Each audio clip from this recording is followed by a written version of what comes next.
1985. Por el otro lado, la película de guerra alemana Sin novedad en el frente. El ganador es... Sin novedad en el frente, la película de guerra alemana. Uy, perdone, fiscal. Sí, es que la guerra vende más que la justicia.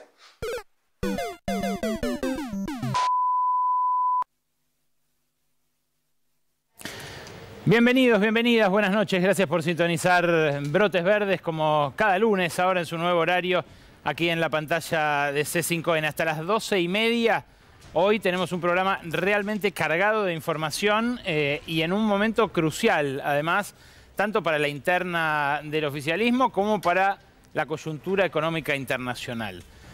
Estamos en la noche de un día realmente agitado para los mercados.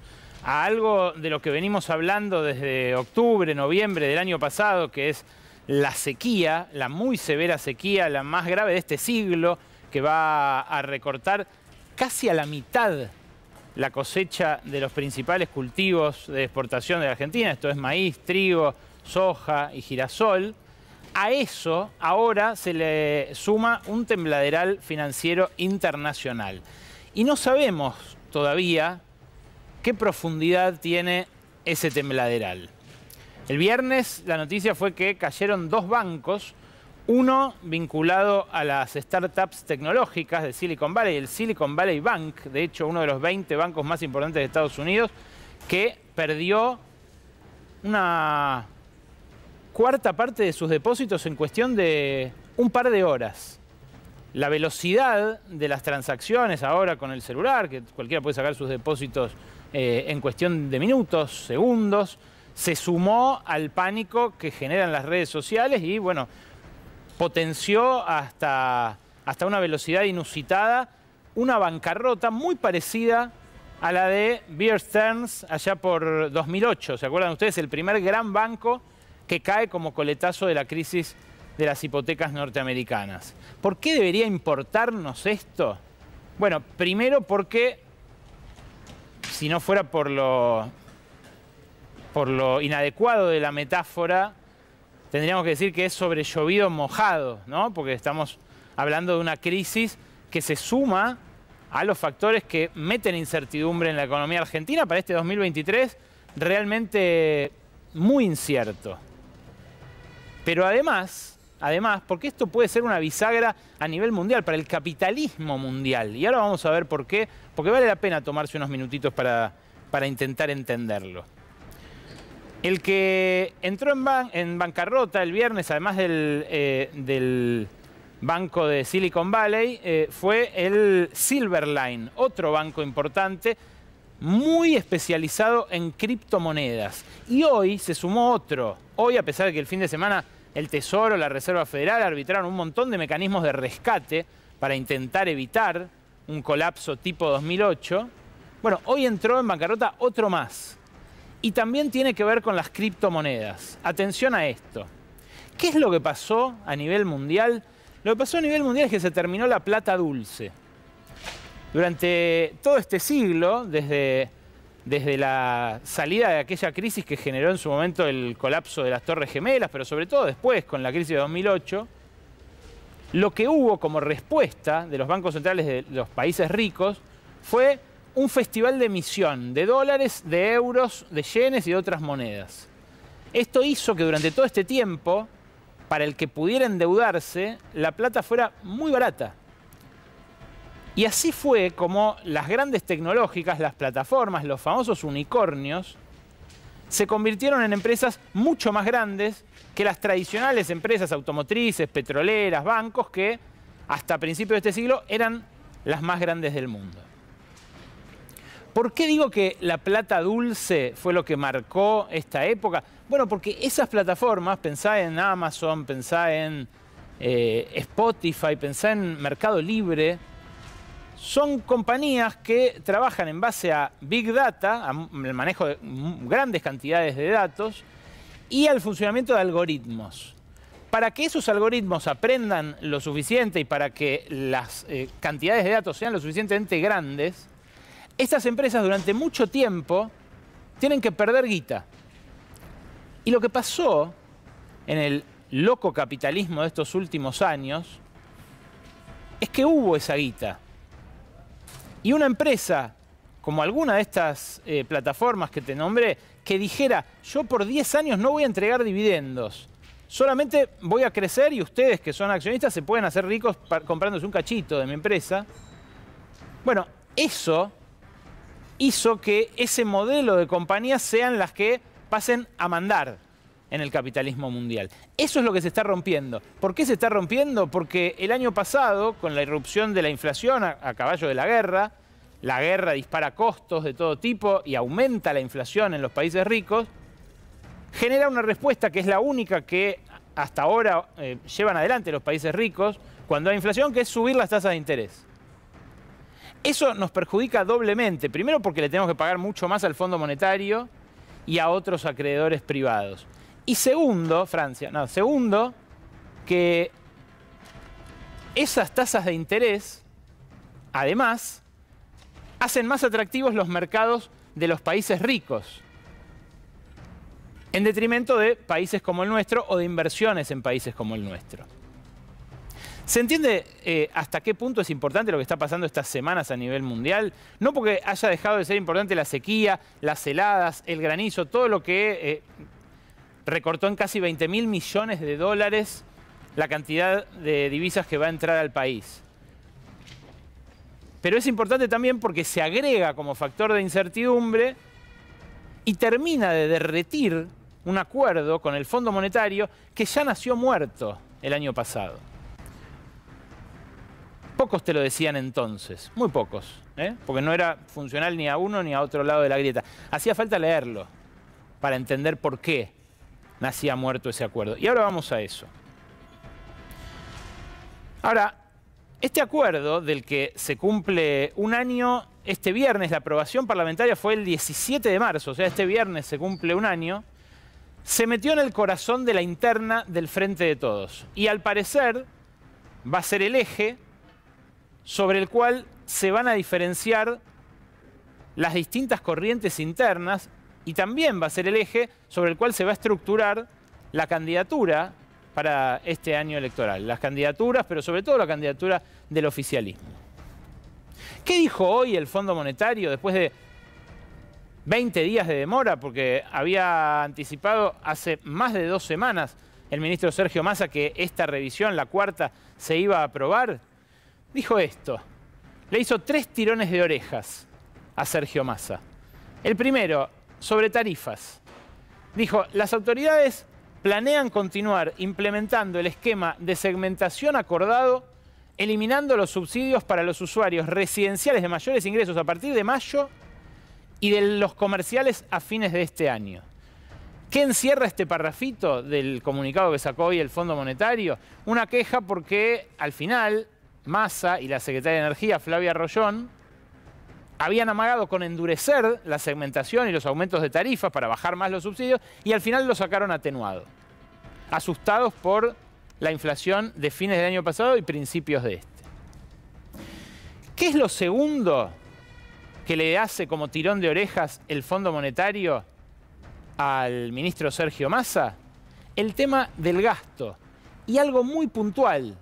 Vale la pena recordar también cuando decíamos que el fondo, una vez que entra, cogobierna hasta en el más mínimo detalle.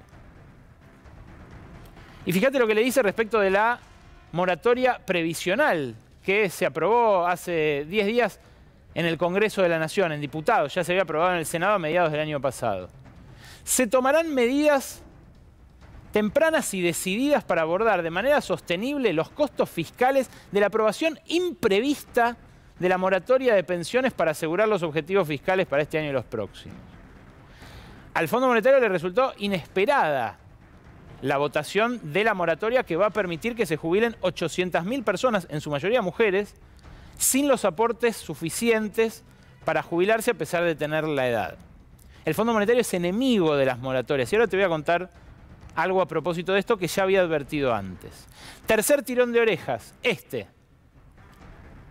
dólar soja y recompra de bonos. Dice el comunicado de hoy del fondo, que es en su redacción muy imperativo, las autoridades se comprometen a no usar reservas internacionales ni emitir instrumentos de deuda externa de corto plazo para intervenir en mercados cambiarios paralelos.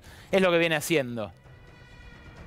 Pero además de retarlo por eso, le dice lo siguiente: las medidas cambiarias administrativas temporales no deben ser un sustituto de una política macroeconómica sólida. Esto es, no le sigan dando más pesos por dólar a los exportadores de soja o de Malbec o de lo que sea, que ya le dieron a varios, sino que lo que tienen que hacer es devaluar para todos. Algo que en su acuerdo, en su principio, en su letra original, el acuerdo establecía. Cristina Fernández de Kirchner se refirió a esto el viernes pasado en un discurso relativamente breve para lo que fueron sus últimos, pero muy teledirigido a discutir este acuerdo con el fondo, algo que hasta ahora no había pasado.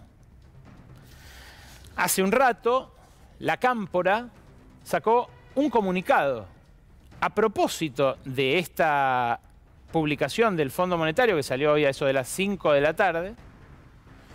Y lo que dice el comunicado de la Cámpora es que es claro que nada de lo que anunciaran el Fondo Monetario Internacional y Alberto Fernández en enero de 2022, con apoyo de Mauricio Macri, quien felicitó al Congreso argentino tras la votación del acuerdo con la guerra ya iniciada, sucede ni sucederá.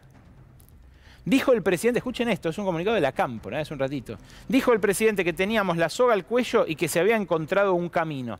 ¿Es este el camino?, se pregunta la agrupación que conduce el hijo de la vicepresidenta. De vuelta, el Fondo Monetario en el eje de la interna oficial, algo que hasta la semana pasada, hasta el discurso de Cristina, no había pasado por lo menos explícitamente. ¿Sí? Se había insinuado esa diferencia en la votación hace un año, pero después se había dirimido todo esto muy discretamente, sobre todo cuando Massa empezó a pilotear el acuerdo y aplicar los ajustes que reclamaba el Fondo Monetario. De esto no se quejó en voz alta hasta ahora el kirchnerismo. Tampoco lo hizo explícitamente el viernes ni en este comunicado respecto de Sergio Massa. Sí respecto del Fondo Monetario. Hay que ver cuánto tarda, ¿no? Porque un poco una cosa lleva a la otra, y es lo que pasó con Martín Guzmán, a medida que se acercó el momento en el que el exministro cerró ese acuerdo también con el fondo. Ahora, fíjate vos hasta qué punto era incumplible el acuerdo de Macri y hasta qué punto también se convirtió en incumplible este acuerdo, el del año pasado, el de Guzmán, Alberto Fernández y el oficialismo que lo votó en el Congreso. Acá tenés el perfil de vencimientos del acuerdo original y del acuerdo renegociado. El acuerdo original establecía estos pagos. En 2020 unos 1.600 millones de dólares, en 2021 unos 3.000 y pico de millones, en 2022 18.000 millones y en 2023 19.000 este año. Esto era absolutamente impagable, era imposible. No con sequía, sin sequía, era imposible que Argentina junte esta cantidad de dólares para devolver en tan poco tiempo los 45.000 millones que había recibido Macri, que dejó fugar en cuestión de menos de un año. Ahora, esto renegociado, esta es la filmina, el PowerPoint que mostró en su momento Guzmán como logro por haber achatado esa curva de vencimiento. Fíjense ustedes, los vencimientos para todos estos años que vienen, de todos modos, rondaban los 8.000 millones de dólares por año.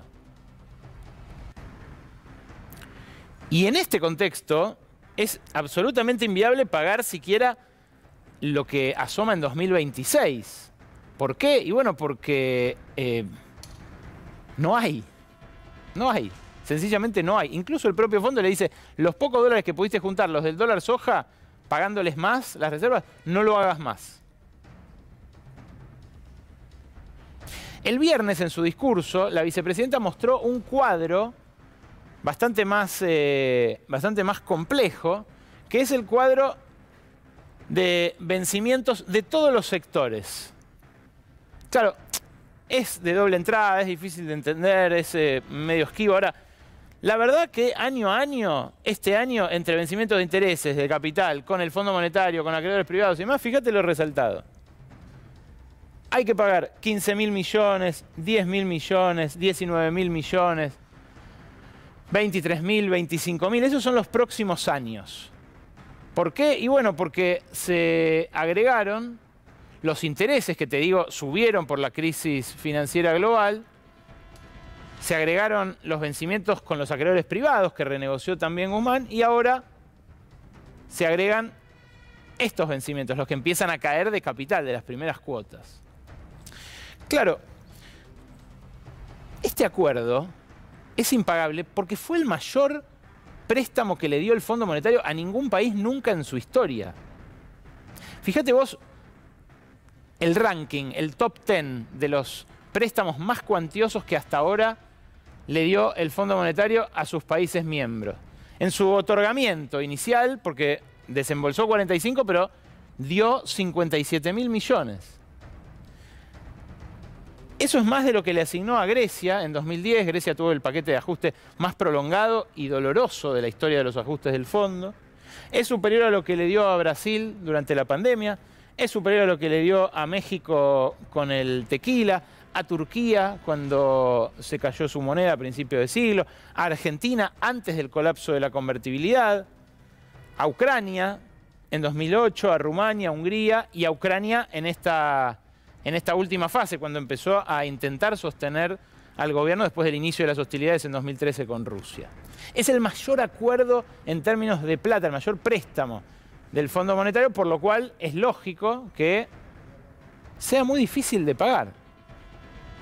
Ahora, te dije que Cristina se refirió abiertamente por primera vez a esto, y lo hizo además evocando un discurso que ya dio cuando anticipaba que el año pasado podía haber un importante crecimiento, pero que se lo podían quedar 4 vivos.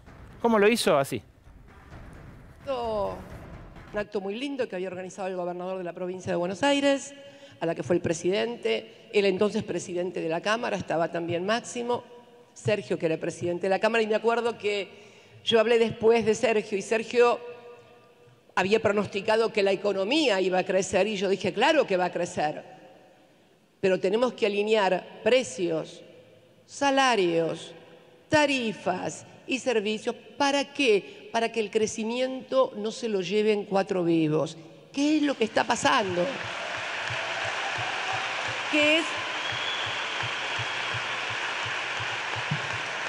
Porque es cierto que hay crecimiento, es cierto que la economía está creciendo y es cierto que se generan puestos de trabajo, pero son precarizados y de muy baja calidad y muy bajos salarios. Claro, lo que no pasó fue que se alinearan, justamente que crecieran a la par los precios, las tarifas, los sueldos y el dólar. Lo que pasó fue que los sueldos crecieron muy por debajo de los precios, que las tarifas también crecieron un poquito por debajo de los precios, ahora van a empezar a crecer por arriba, pero que los precios de los determinados sectores que podían hacer fuerza, pechar en la puja distributiva, crecieron mucho más que el promedio y mucho más que los salarios. Por eso esta sensación de que, a pesar de que el año pasado crecimos casi 5,5%, un montón, no llegó nada a la calle. ¿Por qué? Porque está muy mal repartido. Lo mostró en un gráfico que sacó hoy Cifra, el Centro de Estudios de la CTA de Hugo Yasky. Es una especie de think tank que trabaja para Cristina Fernández de Kirchner, ¿no? Hay economistas como Eduardo Basualdo que le pasan letra todo el tiempo a la vicepresidenta, también al jefe de la Cámpora y presidente del Partido Justicialista Bonaerense. Me refiero a Pablo Manzanelli, a Cecilia Garriga, a Eduardo Basualdo, el referente intelectual de todos ellos. Y fíjense lo que muestra el gráfico. Esto es partiendo de el minuto cero del macrismo, ¿no? Entonces, ¿cuánto aumenta el salario en relación al IPC y cuánto aumenta el precio de las ramas más concentradas de la economía en relación al IPC? En 2018, bueno, hacen una tijera, en 2018 están más o menos equiparados, y ahí se abre la brecha. Termina un 20% arriba el precio de las ramas más concentradas en relación al promedio de los precios de economía y un 13% abajo el salario promedio, que es más o menos la diferencia entre el salario de entonces y el salario de ahora. ¿Quién se la llevó? Bueno, fue una transferencia directa del trabajo al capital. Por eso estamos todos más pobres hoy y por eso esa sensación de que los 4 vivos, en cambio, son más ricos. ¿Por qué es así? Porque es efectivamente así. ¿Es lo que quería el gobierno? Yo supongo que no. Si uno le cree a sus intenciones, supone que no, pero es lo que terminó pasando. Ahora, de esto no se puede hacer tan el distraído el kirchnerismo, porque al principio de esta gestión, la que estaba encargada de domar los precios era Paula Español, que ahora trabaja con Guado de Pedro en el Ministerio del Interior. Es cierto que hubo desde el primer momento alertas tempranas respecto de determinados aspectos del plan económico, determinado rumbo que fue tomando, sobre todo la dinámica del gasto, la renegociación de la deuda. Ahora, los precios no es que los manejó siempre Tombolini, que no lo está haciendo bien ahora, no hay dudas, pero no es que siempre fue responsabilidad suya o de Sergio Massa. No, al principio la tuvo el kirchnerismo. Y hay otra cosa de la que difícilmente se puedan hacer los distraídos los distintos sectores de la coalición gobernante, que es que hubo algunos sectores que no tuvieron ajuste. Hubo algunos sectores donde no se sintió esa guadaña permanente que operó sobre los sueldos y que ahora opera sobre el gasto público con este tirón de orejas, ¿no? Triple de Massa diciéndole subí las tarifas, no subas la jubilación, no metas gente a las jubilaciones y basta con el dólar soja. A ver, ¿qué fue lo que pasó? Bueno, esto. Primero, hubo tipos de cambio diferenciales que, para estimular determinadas exportaciones, generaron transferencias a esos sectores, a los más concentrados. Me dirá alguien, bueno, no teníamos otra. Bueno, pero es lo que pasó. Y acá hubo masas ingentes de pesos que fluyeron de un lugar al otro. La condonación de la deuda de empresas, concretamente la de Edesur y Edenor con Camesa, que se dio ahora hace un mes y pico por decisión del ministro Sergio Massa, no generó queja alguna por parte del kirchnerismo, que de hecho manejó durante mucho tiempo el área energética. ¿Qué más? Bueno, en tercer lugar hubo subsidios. Subsidios al negocio, por ejemplo, de Vaca Muerta, al negocio hidrocarburífero no convencional, que, también le costaron mucha plata al Estado. También regímenes especiales para la minería, por ejemplo. Estoy diciendo aspectos en los cuales se dio ingresos el Estado a sectores que no son los que hoy estaban cortando la 9 de julio para pedir que no den de baja los programas Potenciar Trabajo, ¿no? A sectores ricos. El último fue el de la semana pasada, un virtual seguro de cambio y seguro antiinflacionario para los bancos que van a recibir una carrada de pesos y que en ese caso no enfrentan la queja que suele generar la emisión de pesos por parte de los economistas más ortodoxos. Bueno, acá no hubo ajuste. Acá hubo manta corta, pero no hubo recorte concretamente. Bueno, eso contrasta, por ejemplo, con las asignaciones familiares, que en lo que va de la gestión del Frente de Todos perdieron 12,7%, apenitas 3 décimas menos que el recorte de la Alianza en 2001. Está también el recorte a los beneficiarios de programas sociales, ¿no? Que la CCC, que forma parte del Frente de Todos, denunció el fin de semana que le recortaron 1.200 programas a los Wichi y a los QUOM. Dijo la ministra Victoria Tolosa Paz que se los pongan en fila en la 9 de julio, que les valida la identidad y se los paga, pero es gente que vive en condiciones muy precarias, que no está para venir a hacer fila en la 9 de julio. Repito, es una denuncia que hicieron los de la propia coalición, no la Unidad Piquetera, el Polo Obrero, ni nada de eso, ¿eh? Dentro del Frente de Todos denunciaron esto, muy amargamente, me imagino yo también. Hay otro aspecto que también critica muy fuertemente Cristina Kirchner en la intimidad, que tiene que ver con las reservas.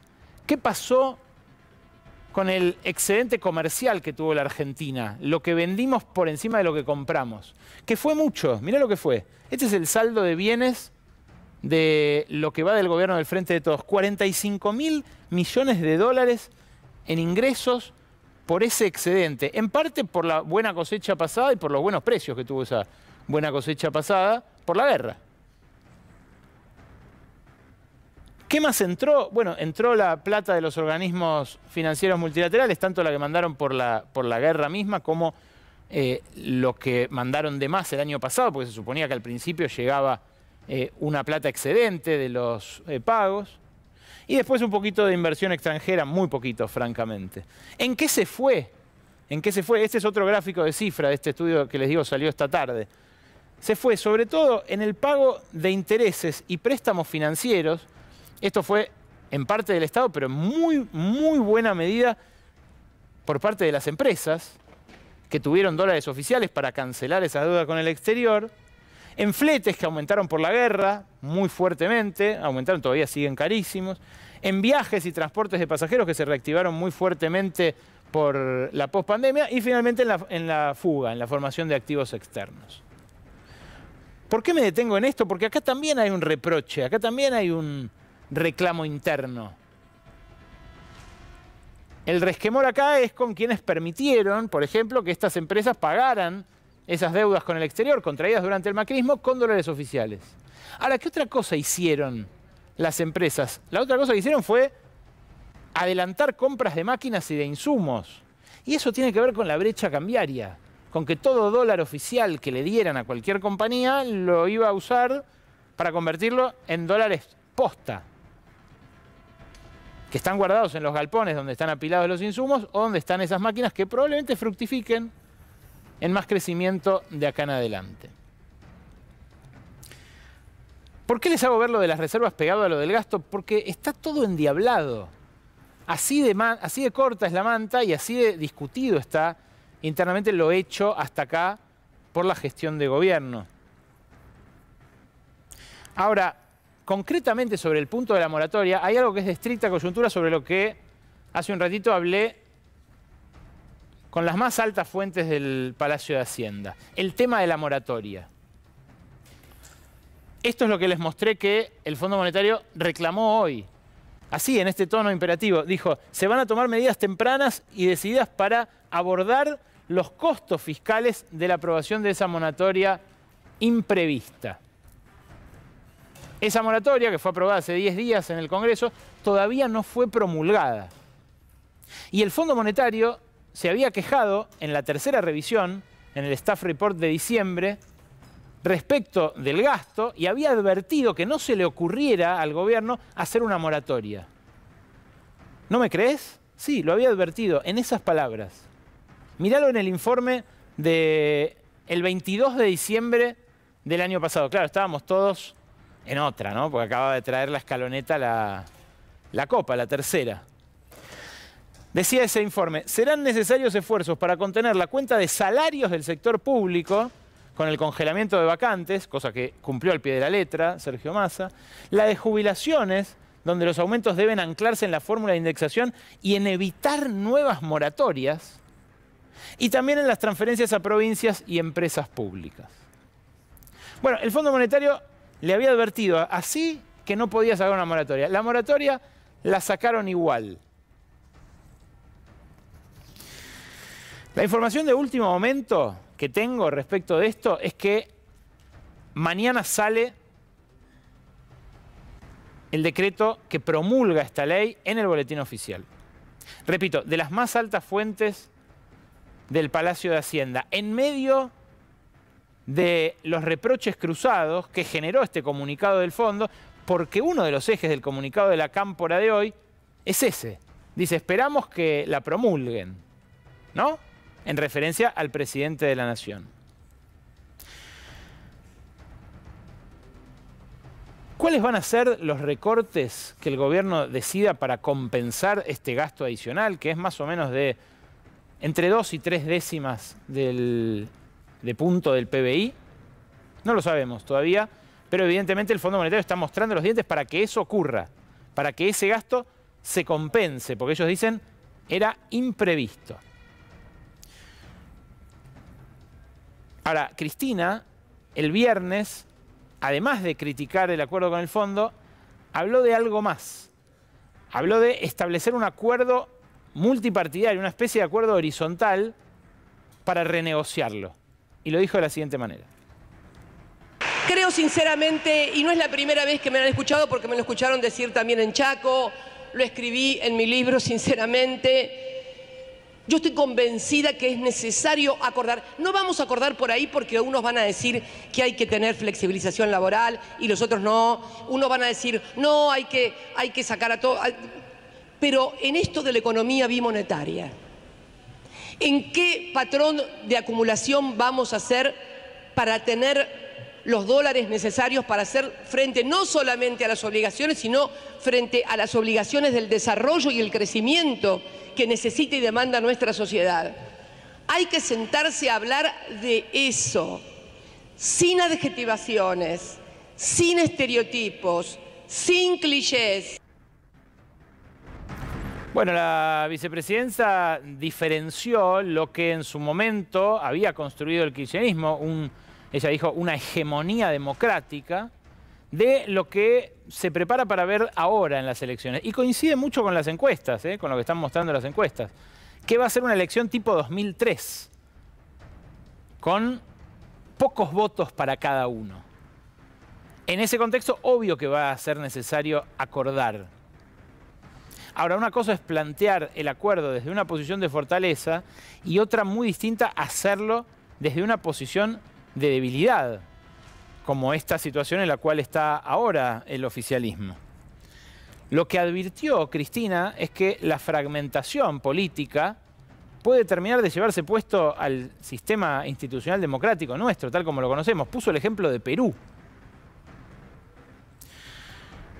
Pero claro, no solo el problema es que lo hace desde la debilidad, sino que lo hace también desde la impotencia para proponer un horizonte alternativo.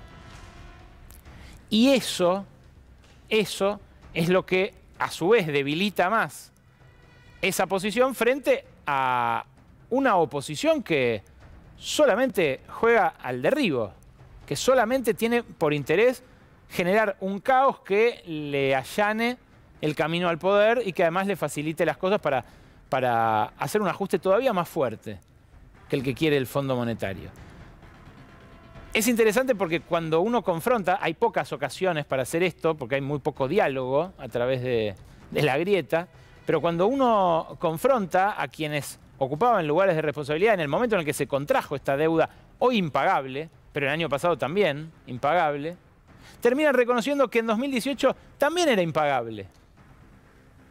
Es lo que hizo ayer Federico Pinedo con Gabriel Sued y Leandro Renú. Escúchalo. En 2020 Argentina, con el acuerdo de Macri, tenía que pagar 1.600 millones de dólares. En 2021, 5.300 millones de dólares. En 2022, atención a este número, 18.800 millones de dólares. En el 23, 19.000 millones de dólares. Y el 2024, 4.800 millones de dólares. ¿Cómo iba a hacer el gobierno de Macri para pagar esa deuda con el fondo? Iba a renegociar, evidentemente. ¿Y entonces ahora hay que renegociarlo también o no? ¿Cómo? ¿Y ahora hay que renegociarlo también entonces? Si es menos la deuda. Pero por supuesto que hay que renegociar, ¿no? Bueno, ahora hay que ver los vencimientos como son. Pero en determinadas circunstancias vos ves cuál es la producción de la Argentina, cuándo son los vencimientos, y si vos tenés un programa económico serio que demuestra que en un plazo un poco más largo lo vas a poder pagar, los tipos se refinancian, es así. Por supuesto que hay que renegociar.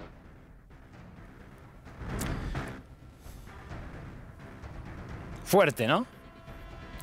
¿Puede construirse acaso un consenso en contra del fondo con los que trajeron de vuelta el fondo a la Argentina?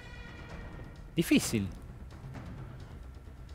¿Puede llevarse adelante una campaña electoral denunciando los atropellos del Fondo Monetario mientras el propio gobierno se recuesta en el fondo para garantizarse, aunque sea una estabilidad mínima, como me decía alguien del equipo de Massa la semana pasada, esto que conseguimos, estabilizar en el 6% de inflación mensual y el 90% de brecha?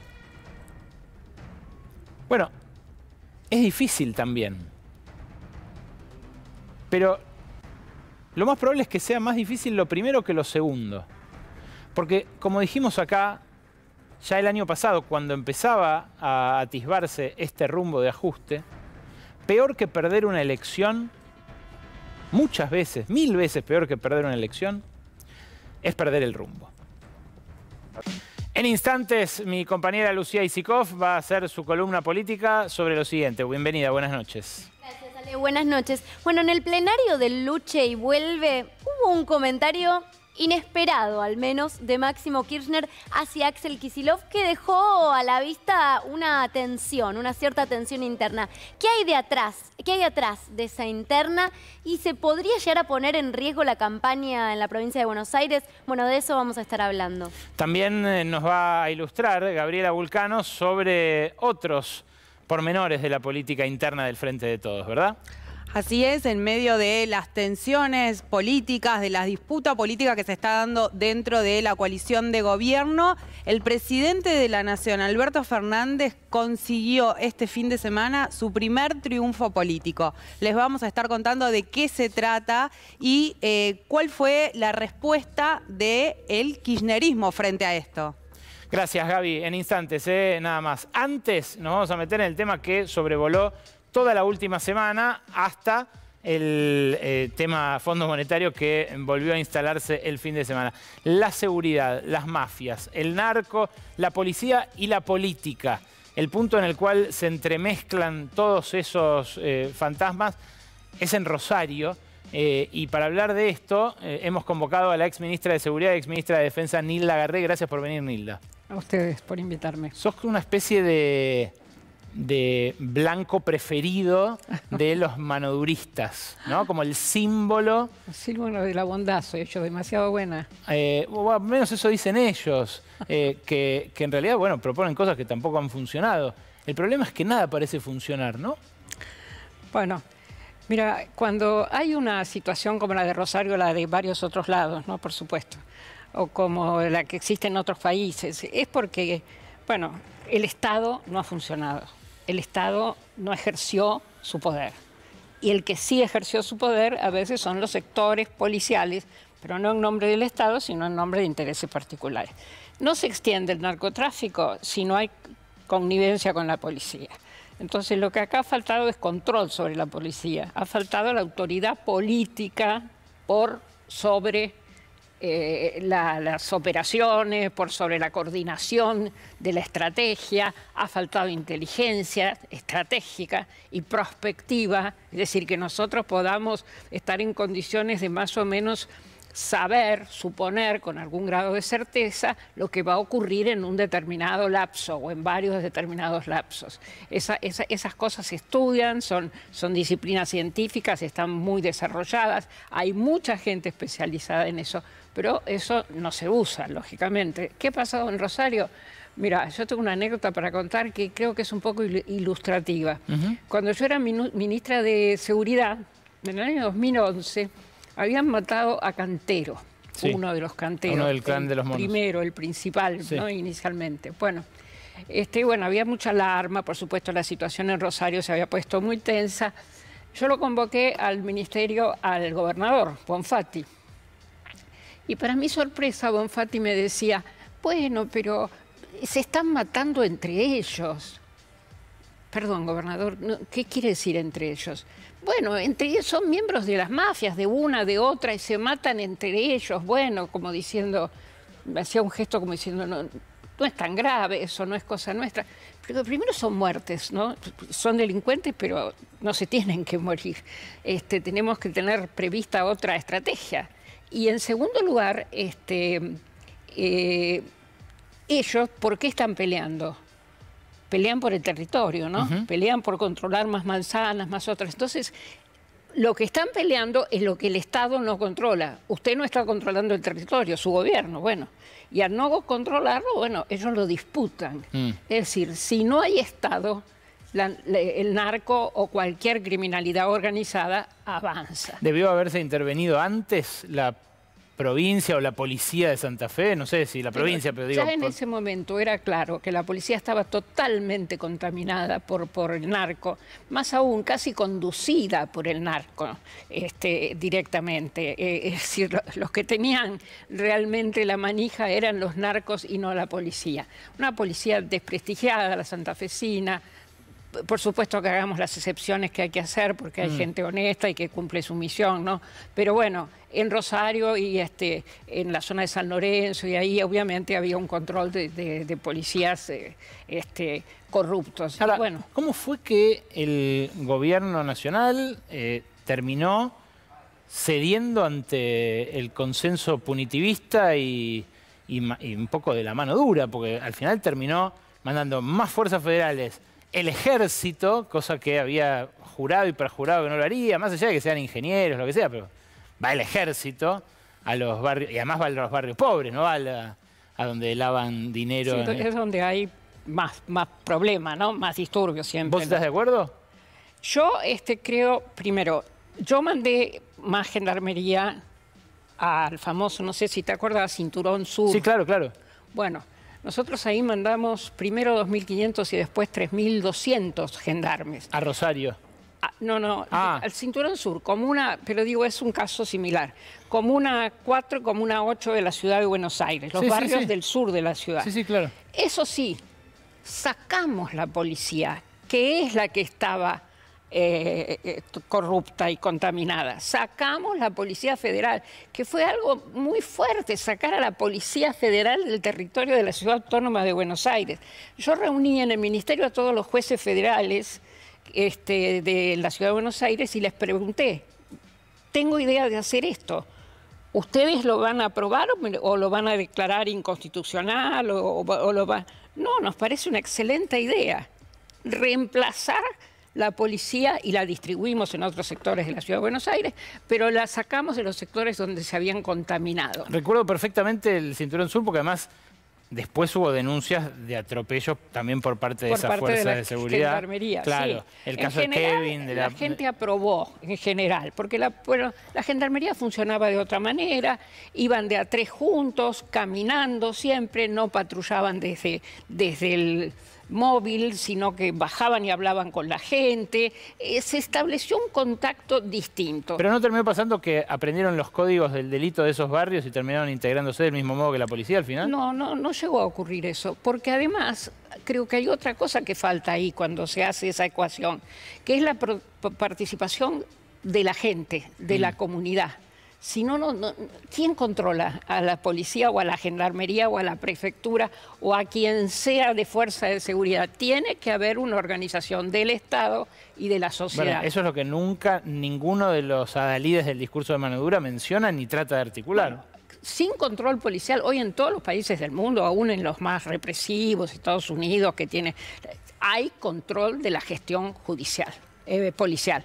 No puede funcionar ninguna institución sin controles adecuados, es imposible. Por supuesto que están los controles que hacemos de sus patrimonios, de sus estilos de vida, de si cambian o no cambian, que eso nos va a dar, por supuesto, la idea de si hay corrupción económica estrictamente. Pero no es suficiente eso. Acá tratamos de organizar nosotros a los vecinos para que, primero, son los que mejor pueden decir el mapa del delito, porque ellos saben bien, aún los delitos no denunciados, pero que ocurrieron, delitos menores que la gente a veces no va a denunciar, pero bueno, acá ocurrió esto, entonces el mapa del delito es más perfecto, más completo.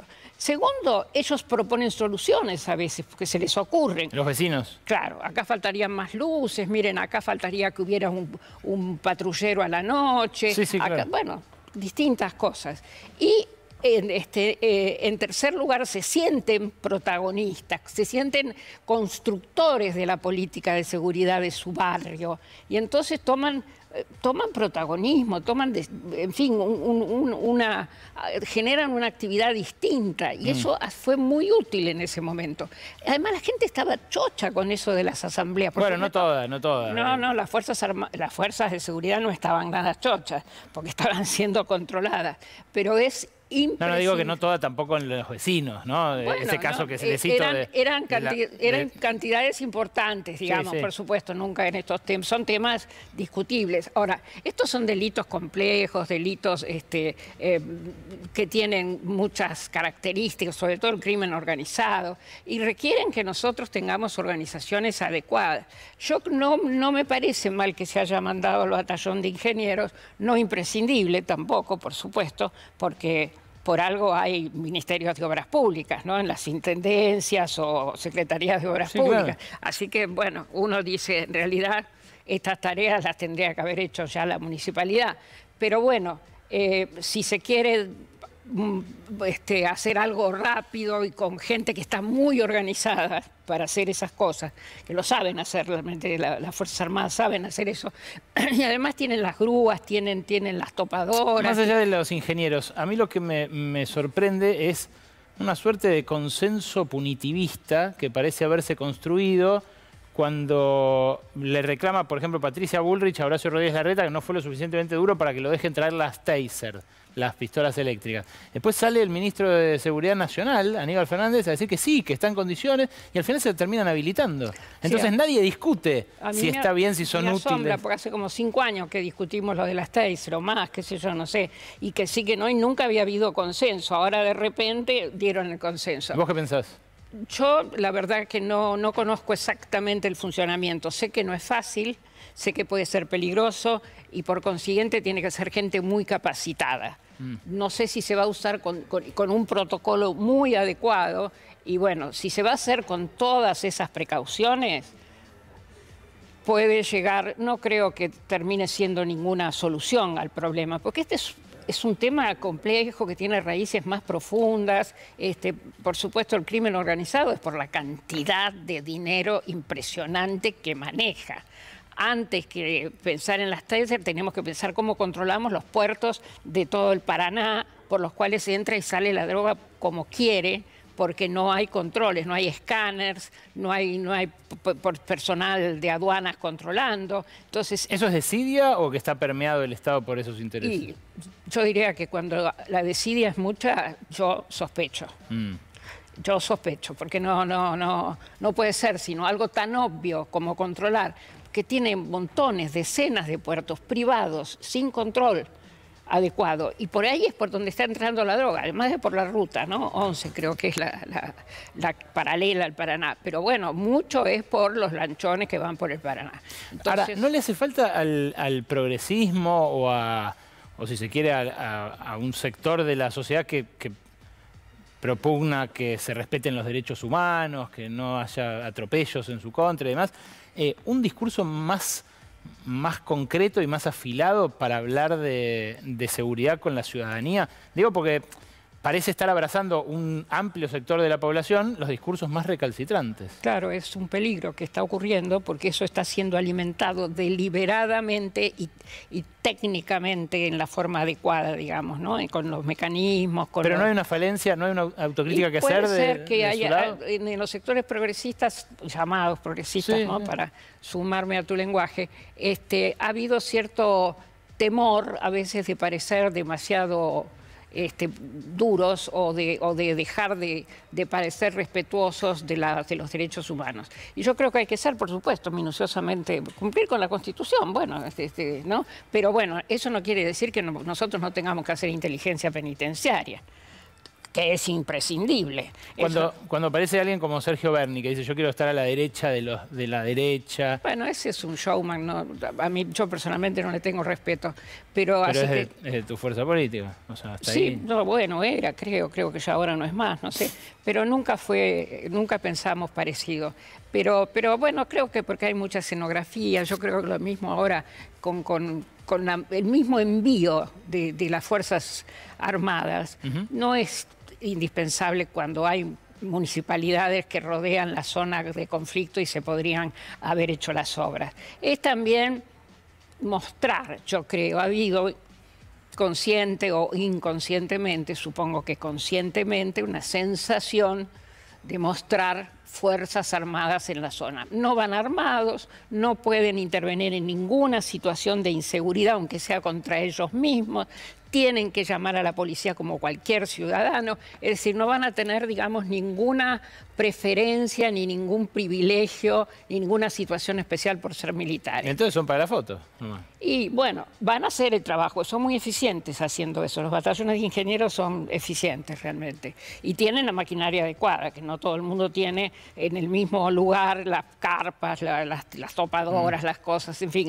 Reconozco que desde el punto de vista organizativo, por ahí es más fácil que organizar las municipalidades de la zona. Pero no debería ser así, porque bueno, las municipalidades deberían dedicarse a eso. Pero lo van a hacer bien, pero hay también...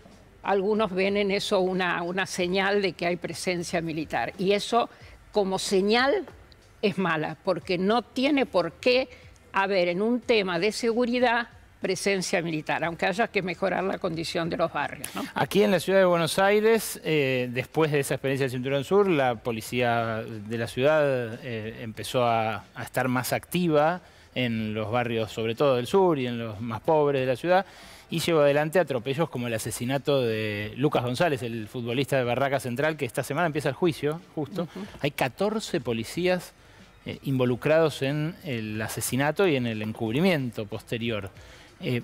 ¿Vos qué crees que mantiene a la policía de la ciudad a salvo de críticas en la medida en que, bueno, los índices no bajan, los índices delictivos de la ciudad no bajan, y a la vez hay atropellos tremendos? Ellos dicen que sí, ¿no? Rodríguez Larreta dice que bajaron.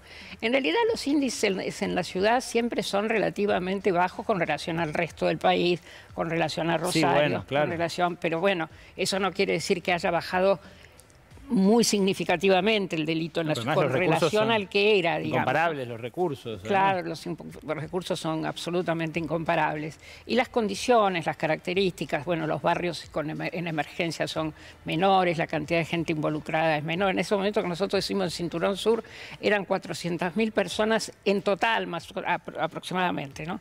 Las involucradas, 200.000 en una de las comunas y 200.000 en la otra. Ahora en Rosario solo, donde hay que intervenir porque es la zona más complicada, hay 700.000 personas. Está bien, las zonas más marginales, las que más vulnerables, las que pueden tener más facilidad de ser penetradas por el narcotráfico serán un poco menores, pero de todas maneras la relación de fuerza acá, esta era la zona más dura, más complicada de la ciudad de Buenos Aires y muy, muy grave y además muy contaminada. Pero vos, ¿cómo definirías la actualidad de la policía porteña? Bueno, la policía de la ciudad la conozco menos, muchos vienen de la Policía Federal, una cantidad importante, varios de las Fuerzas Armadas. En un momento fue por cuestiones de sueldo simplemente, ¿no? Porque los suboficiales de la Armada o del Ejército, bueno, ganaban más como policías. Ahí hay un tema, ¿no? Deberían ganar mejor los policías. Bueno, en este momento las fuerzas federales ganan muy bien, ganan el doble. Un comisario mayor gana el doble que un general. ¿Ah, sí?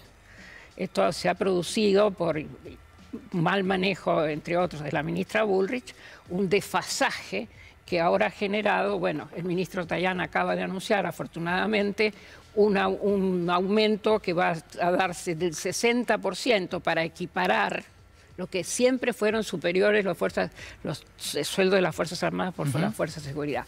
Pero ahí se hizo esa escapada ahí con esas cosas demagógicas que se hacen y eso genera un desequilibrio con todos los sueldos del Estado, porque gana 1 millón de pesos un jubilado comisario y un general gana 500. Entonces eso no tiene sentido. Además genera un desfasaje en todo el personal del Estado, ¿no? Claro. Así que bueno, ahora se va a hacer el primer ajuste ahora en este mes de marzo de un 14% y bueno, van a seguir hasta fin de año hasta completar el 60%. Nilda, muchas gracias por venir. No, al contrario, a vos. A ustedes quédense porque después de la tanda, no solamente las columnas políticas, rescatamos también un fragmentito de nuestra charla con Mariana Mazzucato, la economista que el viernes recomendó Cristina Fernández de Kirchner, la entrevistamos el año pasado aquí en Brotes Verdes, y queda el Yo no te lo dije, los chimentos de la política, la trastienda del poder. Quédate que hasta las 12:30, Brotes Verdes.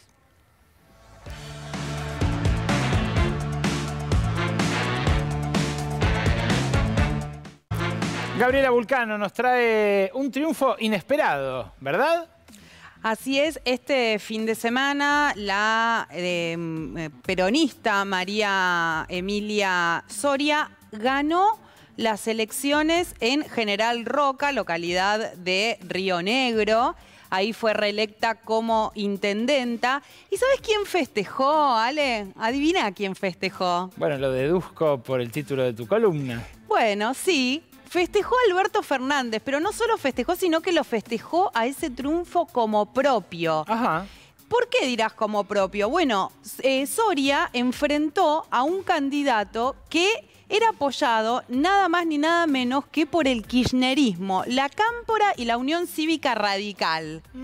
O sea, ella es una candidata del peronismo, donde fue reelecta, y de hecho ahora te voy a contar cómo fue celebrado esto en el albertismo, o por lo menos por el presidente y sus colaboradores más cercanos, por algunos ministros que responden directamente a Alberto Fernández. Bueno, Carlos Van Acloy fue el que enfrentó a Emilia Soria y fue, como te decía, apoyado por el kirchnerismo, la Cámpora y la Unión Cívica Radical. Carlos Van Acloy, no lo tengo. Bueno, es un dirigente importante de Río Negro y justamente ahí, bueno, llamó la atención que fuera tan celebrado por el presidente. Y acá tenemos algunos tweets donde felicita justamente a Emilia Soria, que hasta ahí, bueno, en este primer tweet vos decís, está bien, felicitaciones María Emilia Soria por este gran triunfo en nuestra querida General Roca.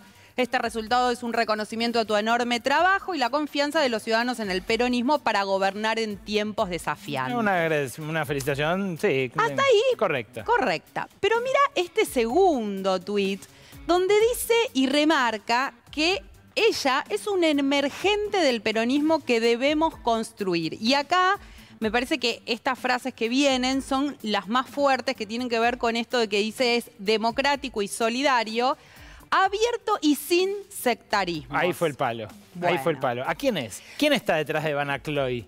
Bueno, justamente, como te contaba, recibió el apoyo del kirchnerismo y la Cámpora, pero ¿por qué celebra tanto este triunfo Alberto Fernández?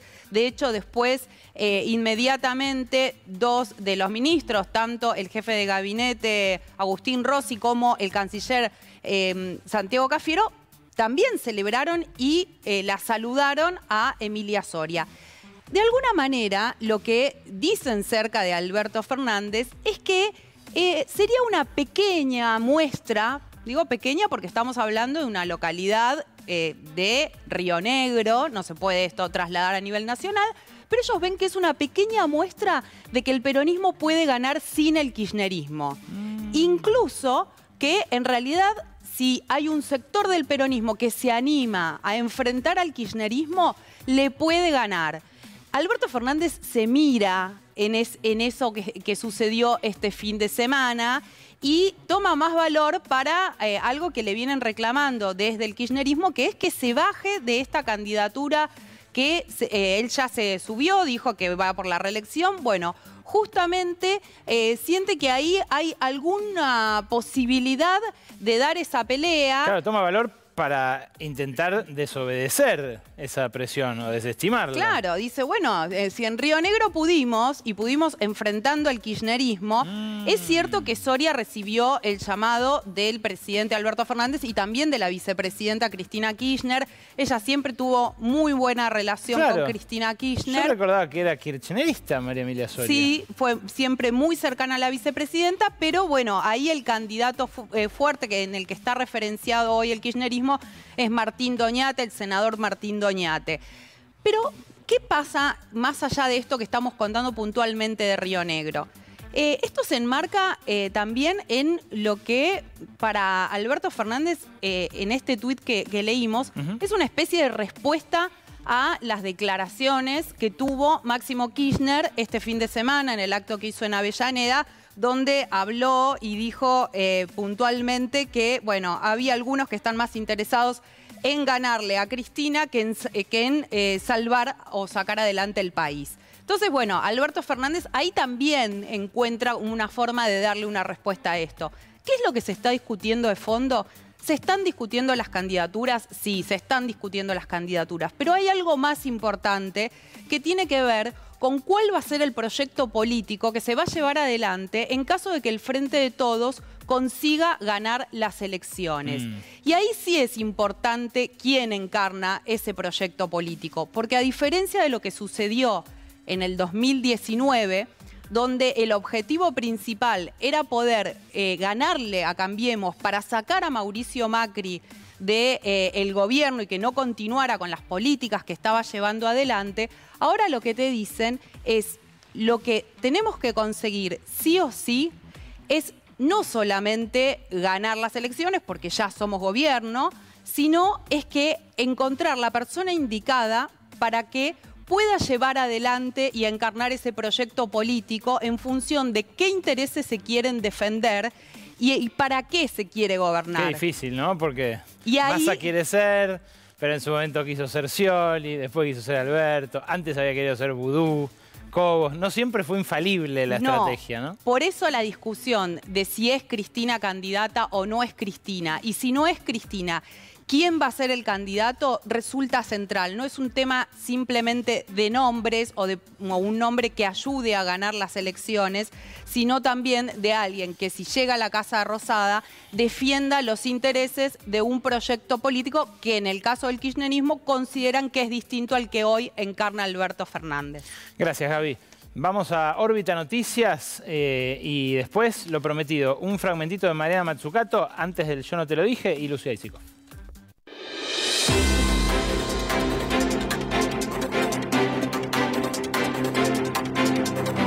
Buenas noches, esta es Órbita Noticias, un noticiero intergaláctico con el ojo puesto especialmente en el planeta Tierra.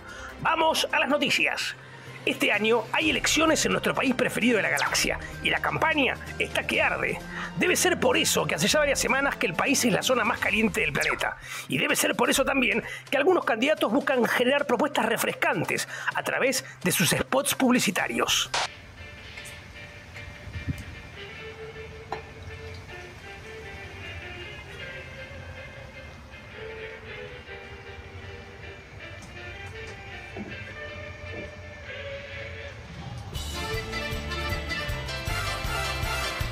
Un video cargado de simbolismo. Los cordobeses Luis Juez y Rodrigo de Loredo se combinan para generar una bebida que es sinónimo de Córdoba, el Fernet con coca. Que sea un radical el que sirve la bebida amarga e intragable es un detalle no menor. Pero lo raro es que no brindan ni tienen la parrilla encendida. Y un Fernet Cola con el estómago vacío puede caer medio mal. Bueno, no prometen asado, pero sí cagadas. En fin, a veces lo mejor para un spot de campaña es poner un poco de música. Llora Espinosa, porque la Colo ya está aquí. Llora Espinosa, cubría intendenta, se ve venir y entre otras cosas, Magario se toma un remix. Me quedé sin palabras, casi como el autor de la letra de esta canción, que no supo qué hacer con Magario y la mandó a tomarse un remis. Y al que no le vendría mal un remis es a Cristian Ritondo, precandidato a gobernador de la provincia de Buenos Aires, que parece haber quedado a pie en un barrio del conurbano. Te quiero hacer una pregunta. ¿De qué gobierna Kicillof? ¿Está mejor tu cuadra? ¿Tu barrio? ¿Está mejor tu escuela? ¿Tu hospital? ¿Estás más seguro? Ese hombre no está bien. La camisa arrugada, el andar cansino, la gravedad de la voz. ¿Estará por darle un golpe de calor? ¿Está pidiendo ayuda? ¿O ya es tarde para ayudarlo y tenemos que sospechar lo peor? Nos despedimos con el pronóstico para la semana que viene. Si van a viajar a la Tierra, piénsenlo 2 veces. Hace mucho calor y exponerse a ciertos spots de campaña lo pueden hacer calentar a uno mucho más. Soy Hugo Neptuno y esto fue Órbita Noticias.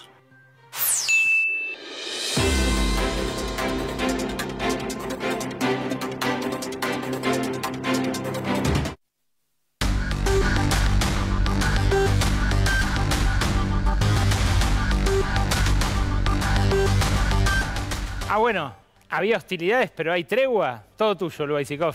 No sé todavía si hay tregua, no me atrevería a decírtelo. Te voy a plantear qué es lo que pasó en los últimos días. Ajá. Escenario. Axel Kicillof es hoy uno de los mayores activos, si no el mayor activo que tiene hoy el kirchnerismo. Digo, un kirchnerismo que todavía no la tiene a Cristina en la cancha, no se sabe si la va a tener, no se sabe si Cristina va a ser candidata. ¿Quién es el candidato que más mide? Ya sea en la provincia de Buenos Aires o si lo quisieran mandar a Nación, Axel Kicillof es el activo hoy del kirchnerismo. Él no quiere Él no quiere ir a Nación. Casi asegurada tiene su candidatura en la provincia de Buenos Aires. ¿Y por qué? Porque supuestamente tiene y se dice el aval de Cristina, así viene él manifestándolo y queda claro porque nadie le dijo no vas vos, al menos no por ahora. Tiene, bueno, su propia voluntad y además Martín Insaurralde, que era como su posible competidor interno, ya dijo, si Cristina elige a Kicillof, yo me bajo, en un tuit que veíamos la semana pasada, muy explícito. Así que Kicillof va para adelante. ¿Tiene el camino allanado? Bueno, la respuesta es no. Y eso es lo que se vio el fin de semana. Esto se vio el fin de semana y mira, vamos a ver este contraste y por qué hablamos de una cierta tensión interna y para preguntarnos a qué se debe. Mirá lo que decía Kicillof en su discurso, lo tenemos por acá. Bueno, Kicillof hablaba de cómo Cristina tiene que explicar a sus militantes y cómo en realidad el kirchnerismo tiene que explicar a sus militantes lo que está pasando en materia judicial con Cristina y dice: hay que bajar al territorio y dar la discusión sin vergüenza porque no tenemos nada que esconder. Eso es lo que dice Axel Kicillof. En medio de un discurso donde, también hay que aclarar, lo tenía Máximo Kirchner en la espalda, al lado, y Máximo asintió todo el discurso, aplaudió todo el discurso. No es que estaba con una cara larga diciendo, bueno, ahora voy a hablar yo y voy a manifestar algo distinto a lo que está diciendo Kicillof. No. Ahora, cuando llega el turno de Máximo Kirchner, mirá el planteo que le hace a Axel Kicillof respecto a esto. Kicillof dice, hay que bajar al territorio. Máximo responde: lo batalle, pelee, genere, imagine y piense. Hay que escucharlo y empoderarlo. No hay que bajar al territorio, compañero gobernador. Hay que subir a la militancia a los lugares de decisión de una buena vez por todas. Y ahí vamos a ver cómo se negocia, cómo se batalla, se debate y se discute. Claro, lo cortó en seco. Un contraste inesperado, te decía yo, porque realmente, ¿por qué es fuerte esta escena que veíamos? ¿Por qué? Porque viste cruces más fuertes en materia política con respecto a Alberto Fernández u otros dirigentes.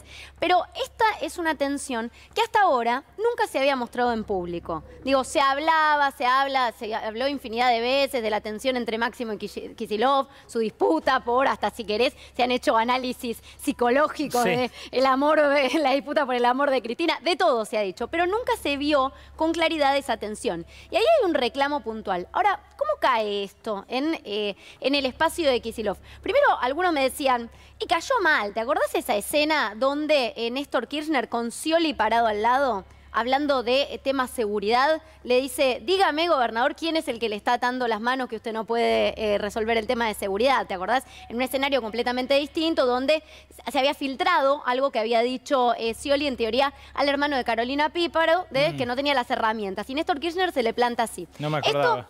Fue una escena muy recordada en el peronismo y había quienes el otro día lo comparaban. Yo creo que es una comparación algo exagerada porque no fue un comentario tan fuerte, si querés, en esa interna, pero se le planta a Máximo Kirchner.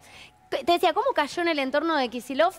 Mal, pero también dicen, no entendimos a qué hace referencia. Claro, pues no se entiende si pidió cargos en el gabinete. Yo creo que está pidiendo cargos más a Axel Kicillof que a Alberto Fernández. ¿Por qué? Porque se sabe que Máximo Kirchner siempre se quejó de que Kicillof no abrió suficientemente su gobierno a los militantes de la cámpora. Fue prácticamente intervenido después de la derrota electoral de 2021. Totalmente, y te referís a cuando con el impulso de Cristina entra Martín Insaurralde, un socio de Máximo Kirchner, al gobierno de Kicillof. Me mencionaban el Cuervo Larroque, Saintut, Vilar, Homero Giles, Marina Moretti, Victoria Anadón. O sea, te estoy mencionando nombres que traen en el kicillofismo para decir, son todos militantes y son militantes de la cámpora, que tienen a cargo ministerios o también organismos gubernamentales que tienen la caja o el poder casi de un ministerio. ¿Para vos qué es, Lucía? Bueno, para mí tiene más que ver con una marcada de cancha y con la necesidad de Máximo Kirchner de afirmar ante Axel Kicillof y también ante Andrés el Cuervo Larroque, que estaba también presentando en público su nueva agrupación, que es para contener La Patria es el Otro. Venimos hablando de esto, para contener a algunos militantes que no están del todo contenidos en la cámpora. Está hecho de consenso, supuestamente, pero hay también algunas tensiones allí. Yo creo que Máximo Kirchner quería reafirmar su liderazgo en la provincia de Buenos Aires. Cierra el plenario, lo cierra él, está al lado del gobernador y está al lado del jefe de la cámpora, el ex jefe de la cámpora que presenta su nueva organización como es Andrés Larroque. Cierra Máximo Kirchner el plenario. Bueno, algún mensaje está dando un mensaje de cara al futuro. Y cierro con esto, Ale. El riesgo, tal vez, por lo que uno ve en esta escena, tiene que ver con, bueno, cómo se va a llevar adelante la campaña. ¿Le van a dejar a Axel Kicillof libertad tanto para su campaña como para hacer uso de sus recursos y de su gestión? ¿O va a haber algunas trabas allí que puedan terminar complicando al peronismo todo? Bueno, hasta ahora, lo que es el Frente de Todos no mostró mucho su instinto de autopreservación. Así que hay que ver qué es lo que sucede en la campaña en la provincia de Buenos Aires.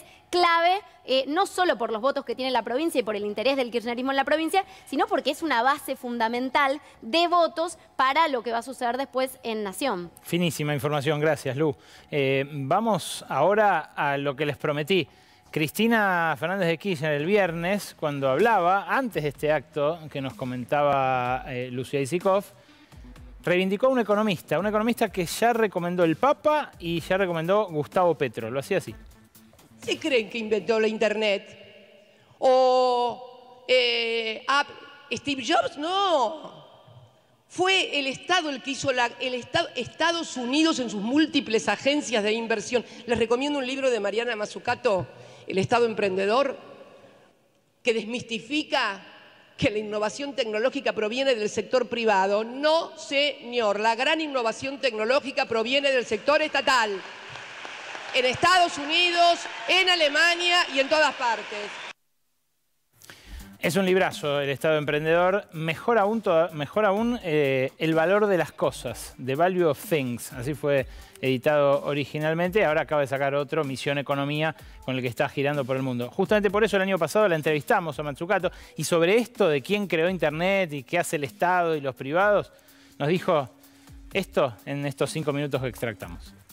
Para que alguien tenga a su cargo la planificación de una misión, en este caso puede ser la reconstrucción post-pandemia o el avance hacia energías más verdes, tendrían que resignar un poco de su rol, sobre todo de control sobre el proceso productivo, los empresarios o los grandes capitales. ¿Por qué habrían de hacerlo? Si hoy tienen un creciente rol y una creciente rentabilidad a partir de la concentración de los ingresos. Por primero, no tiene tanto control. El problema, como me dijo una vez un amigo en Brasil, que era capo del Banco de Desarrollo Brasileño, BNDES, dijo que Brasil es capitalismo sin capitalistas. Entonces, no hay bastante inversión, ¿no? Hay un modo de hacer profitos, ganancias, sin producir, simplemente a través de la financiarización de la economía. Hay mucha extracción, no bastante creación. Y entonces ya eso es de demistificar un mito, que el privado está creando valor, el Estado está tratando de decirle qué hacer. No, el problema es que el privado no está creando bastante valor, no está invirtiendo, sí, bastante, ¿no? Entonces, ¿cómo se puede reorganizar el ecosistema público y privado? Así que juntos invierten. Muchas veces el Estado tiene que invertir antes porque el privado es risk averse, tiene miedo del riesgo. La razón que yo escribí El Estado Emprendedor es que la historia nos enseña que en casi todos los sectores, digital, energía, salud, el Estado ha tenido que investir antes. Después que crea un mercado, el privado entra. ¿Okay? Eso quiere decir que tenemos que reconocer este hecho. Entonces, cuando hay un Estado que no entra, entonces muchas veces ni hay mercado, ni hay algo donde invertir. Y si el Estado invierte, ¿qué quiere decir para compartir las ganancias? Así que no es solamente socializar el riesgo, como se socializa también la ganancia. No porque tenemos comunismo, para un capitalismo justo, ¿no? ¿Y cómo se puede hacer eso? Si justamente lo que usted mostró es que en el teléfono, en mi teléfono celular, hay contenido, un montón de inversión estatal, pero todo fue puesto al servicio de la ganancia de una megacorporación. Exacto. Yo me estoy concentrando mucho en este problema. Lo llamo condicionalidad. Entonces, todos los subsidios, las garantías, los préstamos públicos, por ejemplo, a través de un banco público, los bailout programs, no sé cómo se dice bailout cuando hay crisis, salvataje, deberían ser siempre condicionales sobre lo que está bien por el público, no el Estado, el público, la gente, ¿no? Que está financiando, en fin, esos préstamos e invertimientos públicos. Por ejemplo, una condición sobre que la ganancia sea reinvertida en la economía y no financiarizada, simplemente, por ejemplo, comprando las propias acciones, ¿no? 2, que el invertimiento sea verde, ¿no? Por ejemplo, eso pasó en Alemania, donde el banco público, el KfW, dio un préstamo al sector de acero en condición que este sector bajara el contenido material de la producción a través de toda la cadena de supply. Entonces hoy la Alemania tiene el sector de acero más verde en el mundo, no porque fue a Davos a hablar de propósito, ¿no? del privado, pero porque tuve que hacerlo para tener €1 del gobierno. También la propiedad intelectual. Es un contrato, ¿no? El Estado está dando un monopolio de 20 años, 17, 20 años al privado a través de una propiedad intelectual. Debería ser en cambio que la estructura de esta misma propiedad intelectual no sea de solamente tener renta. Por ejemplo, deberían ser narrow, ¿cómo se dice narrow? Más angosto. Angosto, entonces no tan ancho que te estás privatizando todo en torno a un área. Debería ser no tan fuerte que es difícil de dar una licencia y no tan upstream que estamos privatizando los tools, los instrumentos mismos para la investigación. Y eso es lo que ha pasado, porque el Estado es muy débil, no sabe negociar, da, se dice brevetos, no, patentes, bueno, al privado patentes. Sí negociar bien la estructura. Y eso es el punto, cómo se estructura, cómo se gobierna un proceso de innovación para que sea para el bien común, eso no solo para el bien privado. Para hacer eso necesitas capacidad adentro del Estado de saber cómo hacer eso. Y yo creo que en los últimos 50 años la economía de los Chicago Boys de Chicago ha destruido la capacidad del mismo Estado para luchar para el bien común.